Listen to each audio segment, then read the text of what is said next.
Moving on to other news, the National Union of Local Government Employees, Nulge, has expressed its displeasure at the rejection of administrative and financial autonomy for local government areas by state houses of assembly in Nigeria. The National Assembly at in March last year voted on 68 bills, among which is autonomy for local government in the country aimed at amending the 1999 Constitution, but state assemblies have now rejected autonomy for council areas. Lagos State President of Nulge, Sunday Ogunfowora, said in an interview in Lagos that granting autonomy for the third tier of government, which is the government at the grassroots and closest to the people, would enable more development in the council areas. Ogunfowora, however, called on the government and the next dispensation after the 2023 general election to embark on giving administrative and financial autonomy for local government areas in the country. One of the challenges is what we got to hear this morning, when the voice of the masses, when the needs of the masses was rejected again by House of Assemblies. At the National Assembly level, the two houses there passed the motion that local government should henceforth enjoy financial, political, and administrative autonomy. And you know, we need to thought for it to be passed. The way forward is, I hope, I pray, I wish that the next set of House of Assembly members, the next National Assembly members, will look into this issue of local government autonomy once again, and by the time they finish their work at the upper level, after being sent to the state of assemblies, they will abide by the needs, they will abide to the voice of the masses and give a nod to local government autonomy. And if you are talking about autonomy, we are talking about autonomy in three folds. We are talking about political autonomy, we are talking about administrative autonomy, we are talking about financial autonomy. We hope that someday this will be granted and local government administration will occupy the space it's supposed to be once again.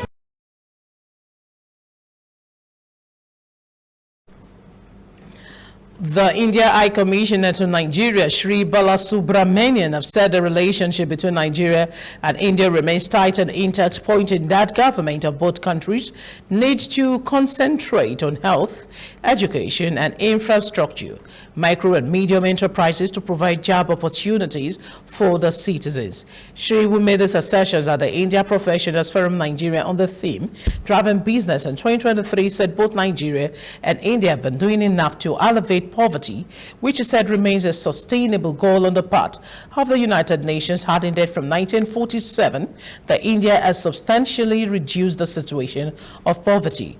On his part, Shombam Chaudhry opined that one of the many ways the potentials of Nigeria can be unlocked is by allowing more private businesses and firms grow and create jobs, thereby allowing young people from all strata of life and to get engaged. Nigeria and India have very strong relationships. Actually, we go back 2 years before your independence to start our diplomatic presence in Nigeria, and our successive governments have realized the potential that Nigeria has. Nearly 135 Indian companies are here with about $19 billion of investments, and mostly into plastics, into pharmaceuticals, into engineering goods, so on and so forth. It's a time for us to also identify new areas of cooperation, whether it is fintech, whether it is 5G technology, whether it is increased cooperation in agriculture, so on and so forth. So I'm sure that this event would certainly give us a way forward in terms of further consolidating the relationship between our two countries. If a government does not have the funds to make sure that every community has a school so that young children can attend the school, that will affect how qualified they are to then go into the labor force. And this is why we keep talking about PMS. It's really a choice. 6 trillion for PMS subsidies, or can that 6 trillion be used for things like making sure there's a school, making sure there's a primary healthcare facility, making sure there are good rural roads. So that's why we emphasize this choice, because Nigeria's future depends on it.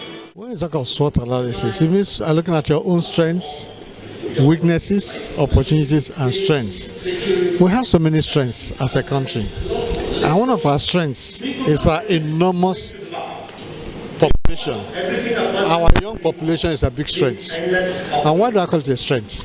1, labor force. 2, markets. How do you make it a labor force? By making sure that this young population is employed. And once they're employed, they generate wealth, they earn money, they become a market that they can afford to buy. Papa, mama, brother, sister, this Lagos must work for all of us. Everybody da fun Eko. Oh yes, Lagos people, papa, mama, sister, brother, auntie, plus including uncle them. Better don't land for Lagos State gidigba. Money wey be for Lagos State, then go use them for Lagos State. Wella, no more baba sope. They no go chop Lagos State money. Nobody go pocket Lagos State. Then go take and build Lagos State, build road, build hospital, build houses, and now only one man fit do this job. His name na Abdulaziz Olajide Adediran Jandor. He can't carry one ogbonge person as the deputy governor. Her name na Funke Akindele. My people, what do we wait for? Make we vote for light, vote for change. No be the kind change where they vote before. This one na the original change. How Amumu don't do. Pay they pay. Everybody da fun Eko.